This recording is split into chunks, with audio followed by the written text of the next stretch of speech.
શિવાનીના લગ્ન એક સારા પરિવારમાં થયા હતા. પતિ વિવેક આમ તો બધી રીતે સારો હતો, પરંતુ તેનો સ્વભાવ બહુ ઉગ્ર હતો અને નાની અમથી વાતમાં પોતે ગુસ્સે થઈ જતો અને ગુસ્સે થાય ત્યારે પોતે શું બોલે છે એનું પણ એને ભાન રહેતું નહીં. જે મનમાં આવે એ બોલી નાખતો. એના કારણે શિવાનીને બહુ ઓછું આવી જતું. આમ પણ એનામાં સહનશીલતાનો અભાવ તો હતો જ. પિયરમાં એ બહુ લાડથી ઉછરી હતી. એને ક્યારેય કોઈએ એક શબ્દ પણ મોટેથી કહ્યો ન હતો. તેથી અહીં પતિના ગુસ્સાભર્યા શબ્દો એ સહન નહોતી કરી શકતી અને પછી તો પોતે પણ સામે બોલતી થઈ ગઈ હતી. દિવસે ને દિવસે વાત વધતી ગઈ, વાત વણસતી ગઈ. બંનેને એકમેક માટે અભાવ જાગવા લાગ્યો અને અંતે વાત ડિવોર્સ સુધી પહોંચી ગઈ.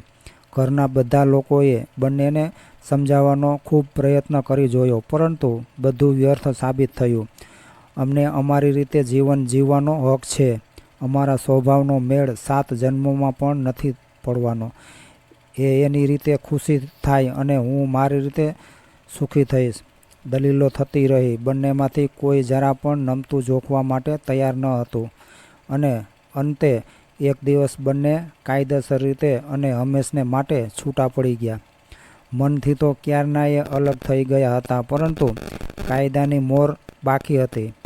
હવે એ પણ લાગી ગઈ. 3.5 વર્ષના ટૂંકા દાંપત્ય જીવન પછી બંને અલગ થયા હતા. સદનસીબે હજુ કોઈ સંતાન નહોતું, તેથી બાળકોનો પ્રશ્ન ન હતો. શિવાની હવે કાયમ માટે પિયર આવી ગઈ હતી. આપણા સમાજમાં કુંવારી દીકરીનું અને પરણેલી દીકરીનું સ્થાન અલગ અલગ હોય છે અને એમાંય વળી દીકરી જ્યારે હંમેશ માટે પોતાના પિતાના ઘરે પાછી આવે ત્યારે તેનું પૂરું ગૌરવ જળવાતું હોય એવું ભાગ્ય જ બનતું હોય છે. એની પાછળના ઘણા બધા કારણો હોય છે અને એ કારણો દરેક પાછી આવેલી દીકરી માટે અલગ અલગ હોય છે. શિવાનીના ભાઈના લગ્ન હવે થઈ ગયા હતા. ભાભી આમ તો સારા સ્વભાવના હતા, પણ શિવાનીની મમ્મીએ સ્વાભાવિક રીતે જ વહુને સાચવવી પડતી, પરંતુ દરેક પ્રસંગે દીકરી કરતાં વહુને વધારે મહત્ત્વ આપવું પડતું.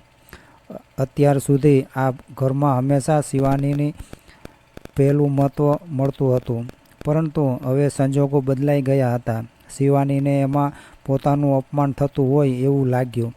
એને થયું કે અહીં હવે પોતાનું સ્વમાન સચવાતું નથી અને સ્વમાન વિના ક્યાંય પણ રહેવા એ તૈયાર નહોતી. તેના પછી વિવેકે બીજા લગ્ન કરી લીધા હતા. એ સમાચાર મળ્યા ત્યારે શિવાનીના મમ્મી પપ્પાએ દીકરીને બીજા લગ્ન કરવા માટે સમજાવી હતી, પણ હવે શિવાનીને લગ્ન પરથી મન ઉઠી ગયું હતું. ઘણી સમજાવવા છતાં શિવાની બીજા લગ્ન કરવા માટે તૈયાર ન થઈ. નોકરી માટે શિવાનીએ ઘણી જગ્યાએ તપાસ કરી, પણ સામાન્ય ગ્રેજ્યુએટને સારી નોકરી મળવી ક્યાં સહેલી હોય છે. એમ કરતાં કરતાં એક દિવસ એક વૃદ્ધાશ્રમમાં હિસાબનીશની જગ્યા તેને મળી. ત્યાં રહેવા જમવાની સગવડ ફ્રીમાં હતી, તેથી શિવાની ઘર છોડીને હંમેશ માટે ત્યાં આવી ગઈ. ઘરના બધાએ આ નોકરી કરવાની ના પાડી, પણ શિવાની કોઈનું સાંભળવા તૈયાર ન હતી. હવે પોતાનું જીવન સંઘર્ષ પોતે એકલા હાથે લડી લેવા માગતી હતી. હવે તે કોઈની દયા ઉપર જીવવા નહોતી માગતી. ધીમે ધીમે સમય પસાર થતો રહ્યો. હવે શિવાની નોકરીમાં જોઈન્ટ થઈ એને 7 વર્ષ થવા આવ્યા હતા. હવે શિવાની આ વૃદ્ધાશ્રમની કરતા હરતા બની ચૂકી હતી. આ આશ્રમને જ તેણે સર્વસ્વ માનીને જાળવ્યો હતો. આશ્રમમાં દરેક વૃદ્ધ સારી રીતે રહી શકે, પોતાનું સ્વમાન સાચવીને જીવી શકે તે માટે શિવાની હંમેશા નિષ્ઠાવાન રહી છે.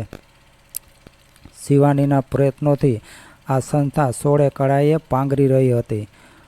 આ વૃદ્ધાશ્રમનું સમાજમાં એક નામ હતું. અહીં રહેતા કોઈ વૃદ્ધ અથવા વૃદ્ધાને કોઈ જાતની તકલીફ ન પડે એ માટે શિવાની સતર્ક રહેતી. સાથે સાથે કોઈ વૃદ્ધ આળસુ બનીને બેસી ન રહે એ પણ તે જોતી રહેતી. અહીં બધાને હૂંફ મળતી. અહીં શિવાનીનો જાણે પુનર્જન્મ થયો હતો. પહેલાંની શિવાનીમાં અને અત્યારની શિવાનીમાં ઘણો ફરક હતો. હવે એને કોઈ સાથે કોઈ ફરિયાદ નહોતી. એ હવે ખુશ હતી. પોતાની જિંદગી પોતાની ઈચ્છા મુજબ જીવી રહી હતી. એનો એને આનંદ અને સંતોષ હતો. એવામાં એક દિવસ એક વૃદ્ધ અહીં દાખલ થવા માટે આવ્યા. શિવાની તો નીચું જોઈને ફોર્મો ભરતી હતી. આમ નામ પૂછતા જ વિવેક એવું નામ સાંભળતા જ એની નજર ઊંચી થઈ. સામે ઊભેલી વ્યક્તિ પર નજર પડતા જ એ ચોંકી ગઈ.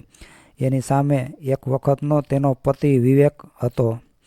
તે તેનાથી 2 વર્ષ જ મોટો હતો, પણ અત્યારે એ જાણે 80 વર્ષનો ડોસો હોય એવો લાગતો હતો. વિવેક પણ શિવાનીને ઓળખી ગયો હતો.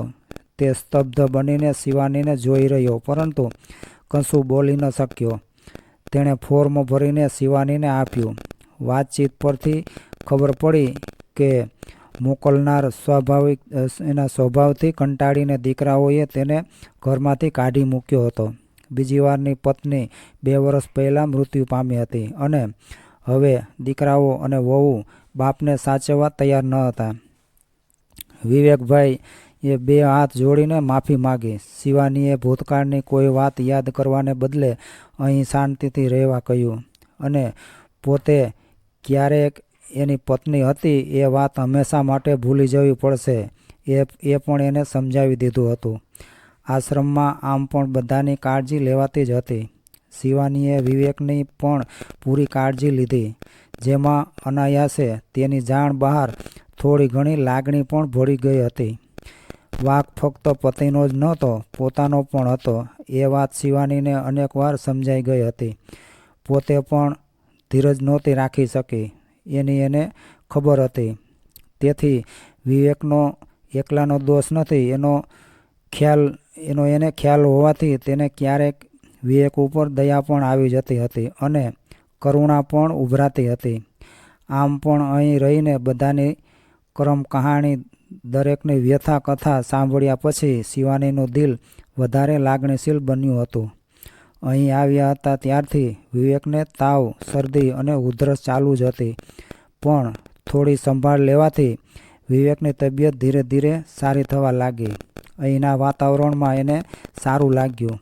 શિવાની સામે જોતા એને મનમાં ને મનમાં સતત પસ્તાવો થતો હતો.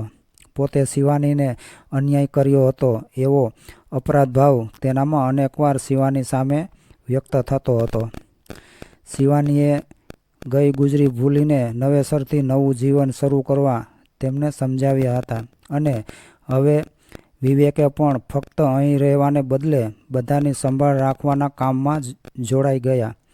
બધાને કેવી રીતે મદદરૂપ થવું એ વિચારતા થયા હતા અને આશ્રમનું નાના મોટું કામ પણ તેઓ આનંદથી કરવા લાગ્યા.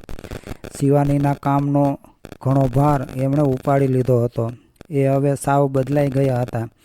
તેમના આવવાથી શિવાનીને પણ કામમાં ઘણી રાહત થઈ ગઈ હતી. વિવેકની નિષ્ઠા અને તેનામાં આવેલો બદલાવ જોઈને શિવાની ખુશી અનુભવી રહી હતી. હવે તેમની વચ્ચે કોઈ સંબંધ નથી કે તેમના સંબંધને કોઈ નામ પણ નથી.